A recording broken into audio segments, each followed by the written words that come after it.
Standing with the lovely Ember Moon. How are you today? I'm great. Yeah. Excited for SummerSlam weekend? Of course. Who wouldn't be? It's SummerSlam wouldn't weekend. Like it's SummerSlam weekend, Yeah. right? SummerSlam week, actually. SummerSlam week, yeah. Week. And are you a wrestling fan from childhood? Yes, of Yeah? course. What are your favorite SummerSlam memories?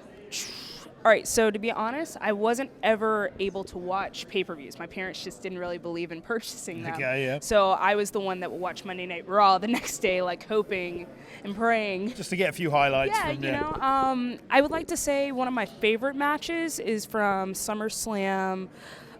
It's either 2007 or 2008. Okay. But it's Kurt Angle versus Rey Mysterio.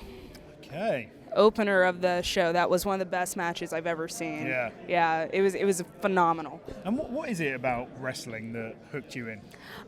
When I was a little kid, I was bullied maliciously, and I never could find my own voice, and I never could stand up for myself. And wrestling was kind of like my outlet for that. You had all these larger-than-life characters, The Rock, Stone Cold, you know, Maurice, Victoria, all these beautiful, elegant people that stood up for what they believed in, that said what they needed to say, and they weren't afraid. And that's something that I was afraid to go to school. I was afraid to say anything. I was afraid to speak up. And I'd go home and I'd just look forward to Monday Night Raw or Friday Night SmackDown or Thursday Night SmackDown at that time. And that was my saving grace. That was my heaven. That was my safe space, if you will. Yeah. So I guess being with WWE, they're such a huge company. It's so much more than the wrestling shows. As you say, a lot of charity. Yes. Like the Be a Star anti-bullying rallies. Yeah. I guess that kind of stuff is really important to you as well. Exactly. Like one of my favorite things to do is the Be a Star rallies, and I volunteer every time we're able and when I'm able to go to a city. You know, we did one in Buffalo not too long ago, and the kids were just so happy and so energetic, and it's great because we have this amazing partnership with Boys and Girls Club of America. You know, Be a Star is my favorite program, but we also do other stuff like reading challenges and reaching out to the community by building playgrounds and trying to fight childhood obesity and helping veterans. We have so many programs that WWE community offers, as well as the superstars with their own platforms. So it's a really exciting time to be a wrestling fan. Obviously, so many exciting things happening on the indie circuit. In WWE, NXT is incredible, and SmackDown is brilliant as well. Lots of exciting things happening on Raw. But the women's division specifically, you got Evolution coming up in October. You got Mae Young Classic Year 2 coming up in a couple of weeks.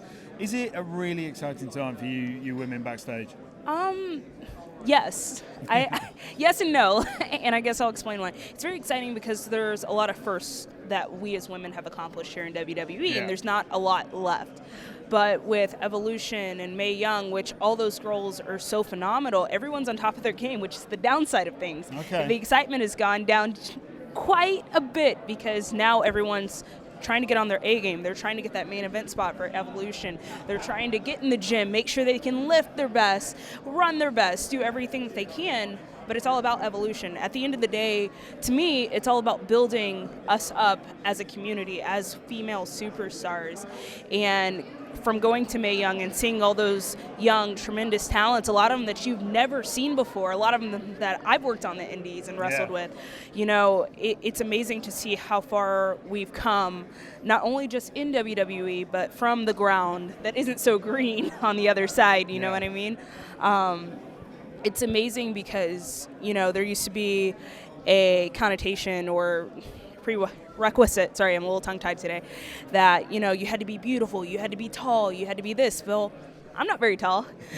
I'm 5'1", you know, and, you know, there's a lot of girls that you would have never thought would have gotten opportunities to showcase what they can do. Yeah. And now they're getting those opportunities, and now they're showcasing everything. And it's all because of Mae Young. It's all because of the Four Horsewomen, the Women's Revolution. And it's an amazing time. And Triple H has obviously been a big component in pushing all that forward. Oh, yeah. Oh, yeah. Triple H has his hand in everything, especially with the Women's Revolution, and Stephanie does too. I think a big part of the reason why I'm here is because of Triple H. Yeah. You know, they took a chance on me. Asuka was the indie darling in Japan, and I was kind of the indie darling here in the States. So you brought two of kind of like very well known, but not really at that time superstars, and you bring them in. And that's taking a big risk, especially when you have all these phenomenal women that are fitness models that have done all these amazing things with their lives already. And, you know, I'm like, I wrestled in Mexico.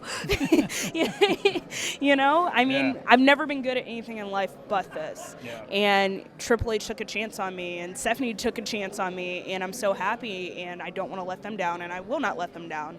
And it's only going to skyrocket for me, for the rest of the women. That's what we're here to do.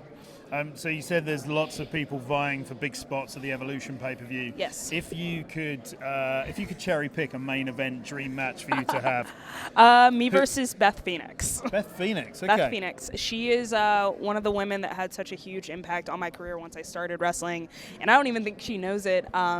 Actually fangirled out after my match in Brooklyn. It was the year that she, in Orlando, when she got inducted into the Hall of Fame, she came to TakeOver, and I just like dropped and like busted out in tears because I was so happy. And she was like, "Oh my God, you did so great." And I'm like, ah.